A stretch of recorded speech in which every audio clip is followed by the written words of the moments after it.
যে একটা প্রস্তাব এসছে যে এই যে মিছিলে নিয়ে যাওয়া, জোর করে নিয়ে যাওয়া, ক্লাসরুম তারপরে যে গেস্ট রুম কালচার, এই যে সংস্কৃতিগুলি, হ্যাঁ, আপনি যেহেতু আবার আপনাদের সমস্ত কর্মসূচি আছে, আপনি যেতে চাচ্ছেন, সেই কারণে প্রশ্নটা একটু আগাম করে রাখতে চাই। এটার উত্তর কি, যদি আপনার দল বা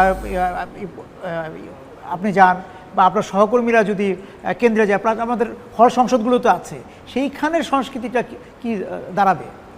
আসলে দেখুন, গণরুম গেস্টরুম প্রথা যারা চর্চা করতো তারা কিন্তু এখন আর কেউ নেই, তারা পালিয়ে গিয়েছে, এবং যারা ফ্যাসিবাদের বিরুদ্ধে ছিল, গণরুম গেস্টরুমের বিপক্ষে ছিল, তারা এখন ঢাকা বিশ্ববিদ্যালয়ে অবস্থান করছে। ভোটের পর কি? ভোটের পর এখন যেহেতু আমরা শিক্ষার্থীদের ম্যান্ডেট নিয়ে রাজনীতি করছি, শিক্ষার্থী বান্ধব ক্যাম্পাস বিনির্মাণের প্রচেষ্টা করছি, সেখানে তো গণরুম গেস্টরুমের বিরুদ্ধে জিরো টলারেন্স থাকবে, এবং গণরুম গেস্টরুম যেন ফিরে না আসে, এই জন্য তো বললাম যে আমাদের আবাসন সংকটকে নিশ্চিত করতে হবে, আবাসন সংকট যেন কেটে যায়, সেজন্য আমরা বিভিন্ন কাছে যাই।